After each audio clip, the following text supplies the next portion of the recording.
Hey, welcome to my channel. Today I thought I would just have you come along with me to cook all day long, because that's kind of what I've been doing. I started way before dawn making banana nut muffins, a Nutrisystem recipe. Then I made a recipe out and I kind of tweaked it a little bit. Then I made a recipe I found in one of my cookbooks, because you know I have one or two, for cucumber dill salad. Tweaked it a little bit. And then I made some Pico De Gallo. I called it rustic because it's chopped kind of big. I just did not have the patience for all that little fine dicing and carrying it on. That was a Nutrisystem recipe. I left it like it was, I think, except for no jalapenos. So you do that if you want to. And then I made some pita chips, which the recipe for flatbread crackers and all that is the same. All these recipes are on my website and they'll be linked down in the description box below. So I made the pita chips to go with the pico, which we have not eaten yet, but I tasted it and it's good. And then I'm trying to think, what all did I make? I think that's all that kind of stuff I made. And then for supper, another Nutrisystem recipe for Instant Pot Korean ground beef bowl. And to go with that, I made my own fried rice. I just scaled it back. And the Korean ground beef bowl, I cut it in half because I only wanted enough servings just for supper tonight. I didn't want anything left over. So that is what all I made today. And I thought, if you're on Nutrisystem, maybe you could use some ideas. And even if you're not, these are some healthy recipes that you could use, and you'll have to count your own calories or figure your own points, you know, whatever you're doing.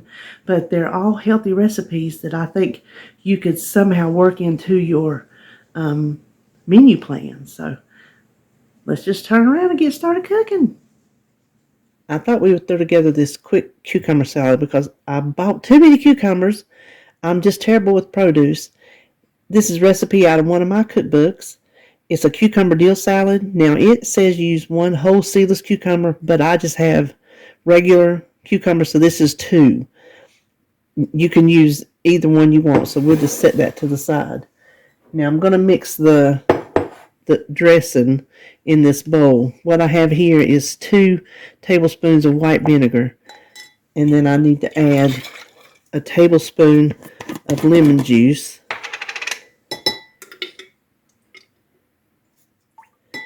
a tablespoon of garlic, and since it won't fit down in here, I'm going to do 3 teaspoons because that equals a tablespoon. A teaspoon each of dried dill and dried parsley. It uses fresh, but I don't have that, so I'm using what I have on hand. A 1/4 teaspoon of salt.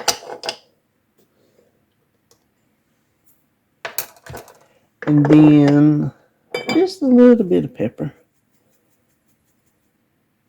Now, I guess you could slice your cucumbers in round slices, but I already had these cut into sticks, so that's why mine are in little chunks. Now let's just pour this over.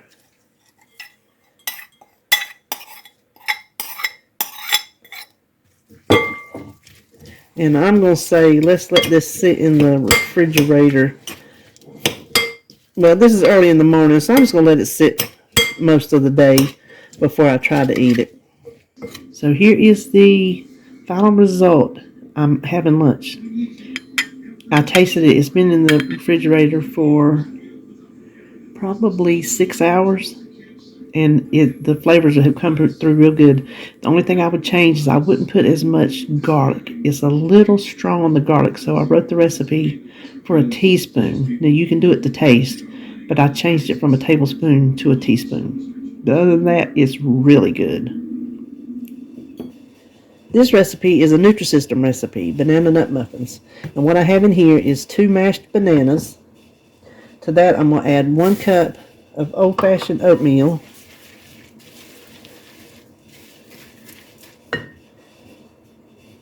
The recipe does not call for baking powder, but I just think it needs some. So I'm going to put a teaspoon of baking powder, a teaspoon of cinnamon,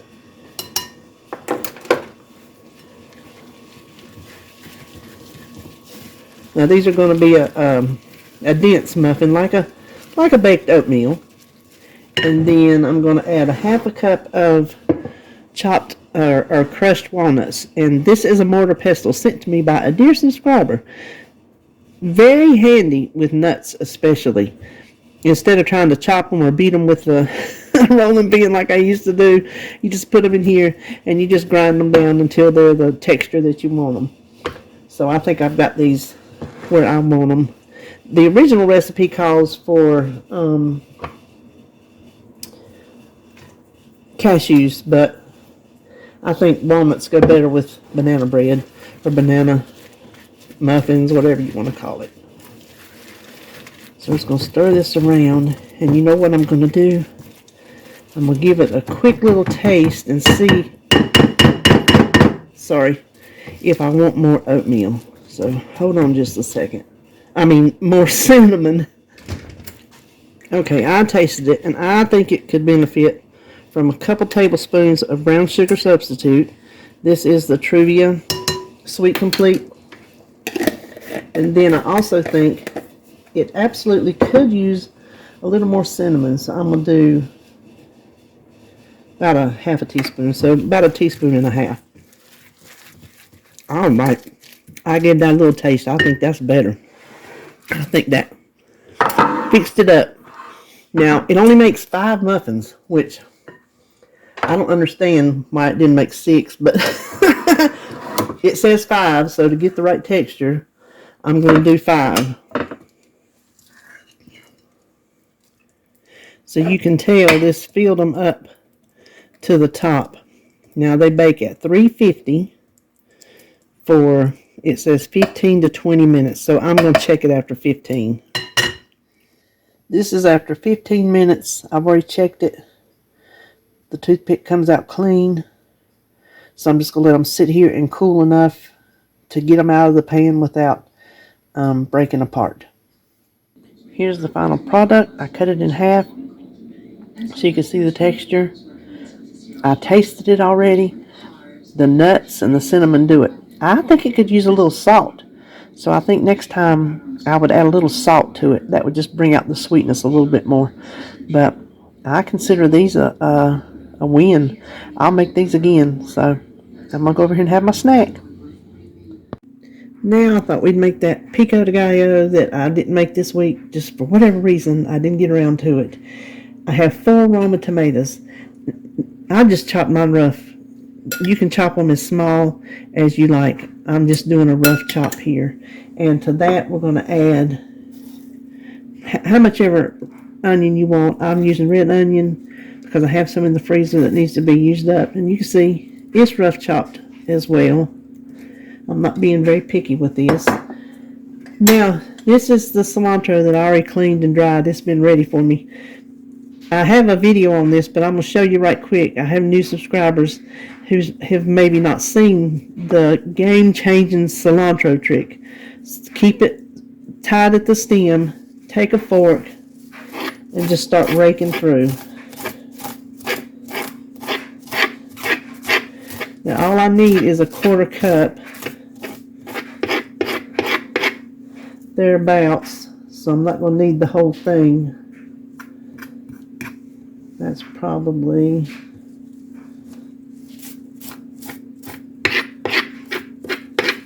but you can see you're just left with, well, every now and then you get a little bit of a stem, but that's not enough to worry about.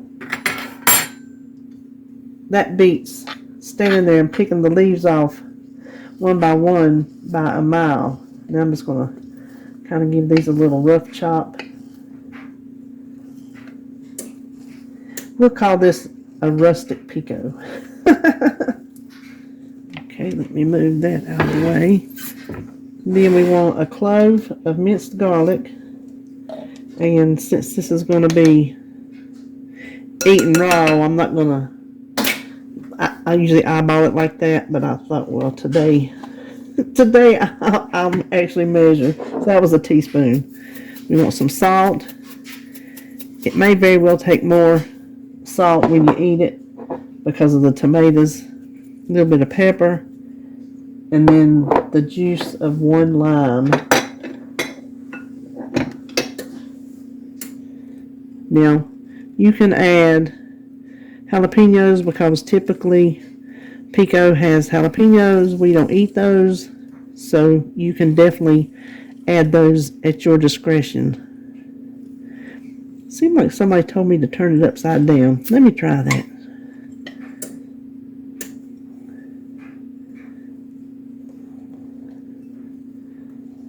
Oh, looky there. One of my subscribers told me that. Well, doesn't that work wonderful? Let me try it upside down to begin with.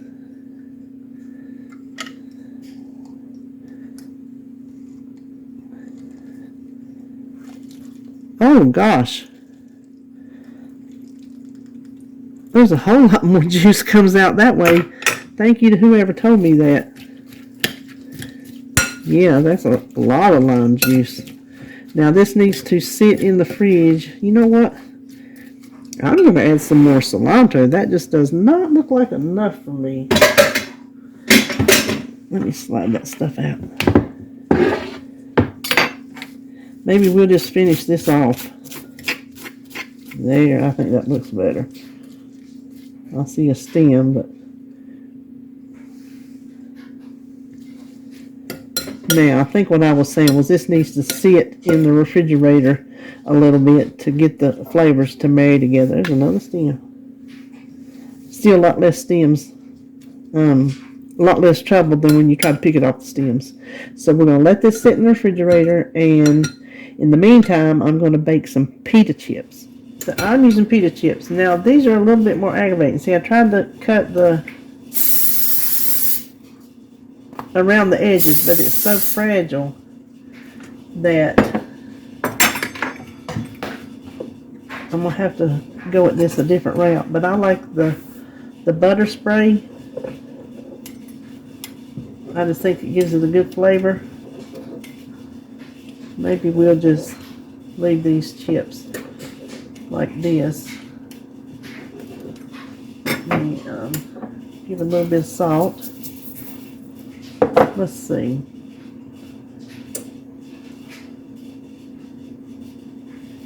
And put them on our plate.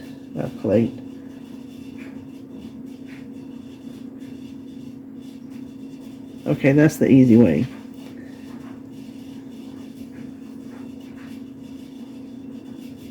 I have the oven preheated to 375.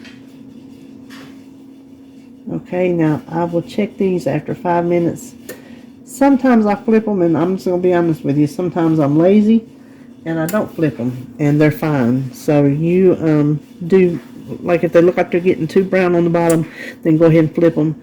But check them after 5 minutes. And I will say, don't let them get completely crispy in the oven, because as you take them out and cool them off, they'll crisp up even more, and you take a chance of burning them. So, I mean, you don't want them pliable, but you don't have to get them completely crispy, because I have had them to where they about break a tooth. So let's pop these in the oven. This is after 5 minutes. You see some of these little thin ones got darker. These, I'm trying to see. Yes, since I took it out. That's a little pliable. Can you see that? It will crisp up as we take it over here and let it cool on some wax paper. So all I do is just dump them out.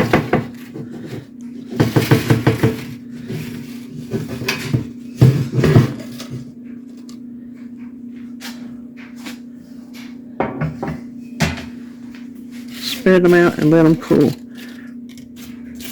And the cool thing about this is 1 pita is 1 smart carb. So half of this is a smart carb. So that's a lot of chips to eat with our Pico. Now this is just my regular old fried rice recipe. There's nothing special about it.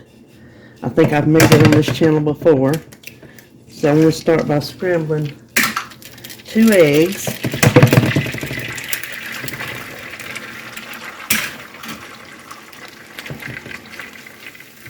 Okay, the eggs are kind of soft set, I guess. So we'll just set these aside.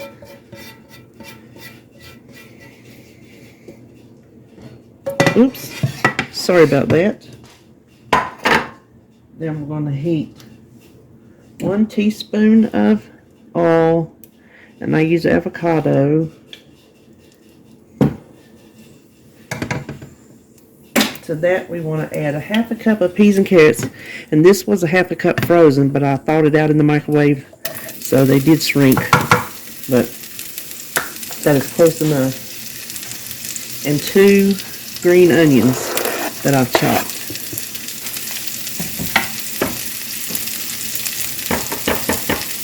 And we just want to saute these about 5 minutes until everything's nice and tender. Okay, so these are starting to brown. It's really the lack of oil in the pan, since I'm trying to, watch how much I get in there. Now I just want to add 1 cup, and this is just a 2-serving version. Instead of a big pan, I'm just going to make just enough for supper tonight. That is some brown rice that we had a couple days ago and that I've had in the refrigerator. And then we want 2 tablespoons of soy sauce.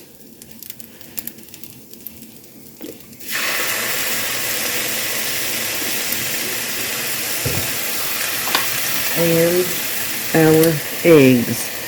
Probably could have got by with 1 egg, but I thought we would just go ahead and eat it, count the power fuel, give it a little bit of extra protein. Now we just need to cook this until it's all heated through, 3 to 5 minutes, I guess. So there you have just everyday easy fried rice. Now we're going to start on our Korean ground beef bowl. This is a Nutrisystem recipe that I'm following pretty much. I'm just cutting it in half. I just want to make 2 servings, so I didn't want any leftovers. So what I did is I already preheated this on saute. What we need to do is add a teaspoon of sesame oil.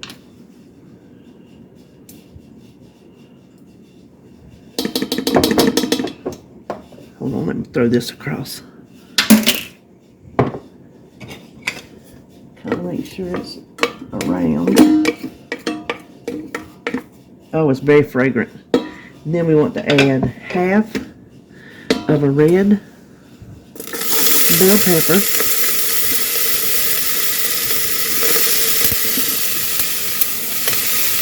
And a teaspoon of garlic.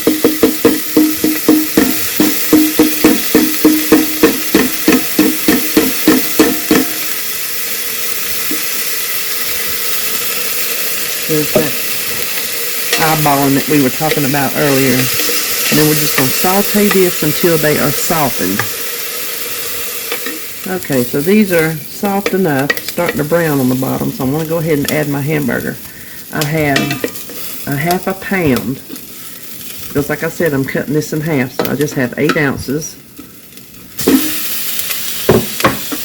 And we want to cook it and crumble it until it's done. Alright, so the recipe said it's okay if there's a little pink left. So there's just here and there little dots of pink. So I think we're good to go. Now what we need to add is 2 tablespoons of soy sauce, a 1/2 teaspoon of grated fresh ginger, and that's some I had in the freezer, and a tablespoon of brown sugar, and that's real brown sugar. It's not sugar substitute for a change.